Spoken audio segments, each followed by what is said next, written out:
সাজিদ, আপনি শুনতে পাচ্ছেন আমাকে? একটু জানতে চাই, আপনি যেখানে আছেন সেখানে ভোট গণনা শুরু হয়েছে কিনা। আরেকটি বিষয়, ছাত্রদল এবং নির্বাচন কর্মকর্তাদের মধ্যে এক ধরনের উত্তপ্ত বাক্য বিনিময় হয়েছে আজকে, এবং রোকেয়া হলের এজিএস প্রার্থী ও প্রশাসনের বিরুদ্ধে অভিযোগ করেছে। প্রশাসনের পক্ষ থেকে কি এসব বিষয়ে কোনো কিছু বলা হয়েছে?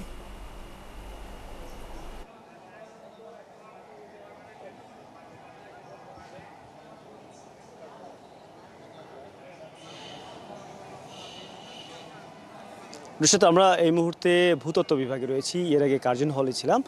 কার্জনে 3টি ভোট কেন্দ্র রয়েছে এবং ইতিমধ্যেই কিন্তু ভোট গণনা শুরু হয়েছে। তবে এবং ভূতত্ত্ব বিভাগেও কিন্তু ভোট গণনা শুরু হয়েছে। ভূতত্ত্বে 71% ভোট গণনা, এখন পর্যন্ত 71% ভোট পড়েছে। আর এখানে সকাল থেকে আমাদের সহকর্মী কাজ করছিলেন মোহন ইসলাম। আমরা তার কাছ থেকে একটু আরও বিস্তারিত একটু জানবো, যেহেতু এটি ছাত্রীদের হল এবং ছাত্রীদের ভোট ছিল। সকাল থেকে আসলে কেমন পরিবেশ দেখেছেন এবং এবং সার্বিক পরিস্থিতি যদি একটু বলেন। সাজিদ, ধন্যবাদ আপনাকে। আপনি যেরকম আসলে কার্জন হলে দায়িত্ব পালন করছিলেন, আমি এখানে ছিলাম। এখানে আসলে কবি সোফিয়া কামাল হল, যারা নারী শিক্ষার্থীদের তাদের হল, এখানেও আমি রিটার্নিং কর্মকর্তার সাথে কথা বলেছি। তিনি জানিয়েছেন 71% ভোট কাস্ট হয়েছে, অর্থাৎ এখানে ভোট ছিল 4434টি ভোট। তার মধ্যে আমরা বলতেই পারি যে 3000-এর অধিক ভোট কাস্ট হয়েছে এবং সারাদিন আসলে এখানে উৎসব মুখর একটা পরিবেশে ভোট গ্রহণ হয়েছে। আমরা দেখেছি যে হল এবং অনাবাসিক যারা শিক্ষার্থী আছে তারা এসেছেন, তারা ভোট দিয়েছেন। তাদের ভোটাধিকার প্রয়োগের মাধ্যমে তারা জানান দিয়েছেন যে আগামী বাংলাদেশ হবে একটা ফ্রি ফেয়ার ইলেকশনের মাধ্যমে যেন একটা গণতন্ত্র প্রতিষ্ঠা হয়, সেই বার্তাগুলো তারা দিয়েছেন।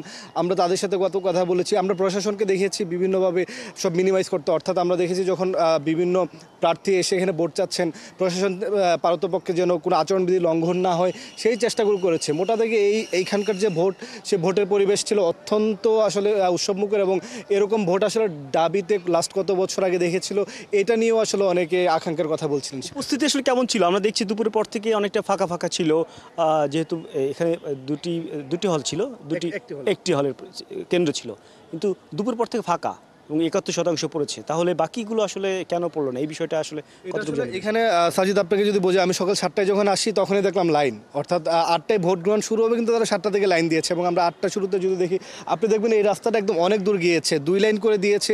এত লম্বা লাইন যে ছাত্রীরা রোদের মধ্যে কষ্ট করেও তারা লাইন দিয়ে ভোট দিয়েছে। তারা মনে করেছিল দুপুরের পর ভোটারটা বাড়বে, হয়তো সকালে সবাই একটু আর্লি মর্নিং ভোট দিতে চেয়েছে, সবাই আসলে সকালে এসেছে।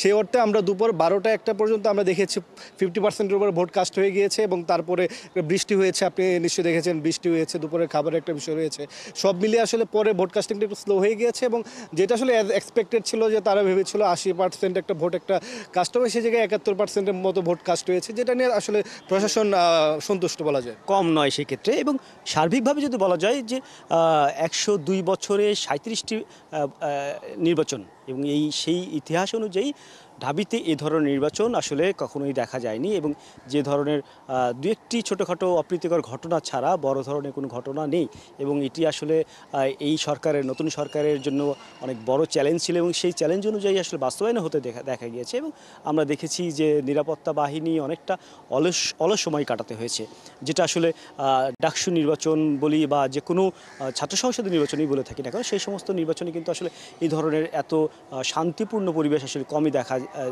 গিয়েছে।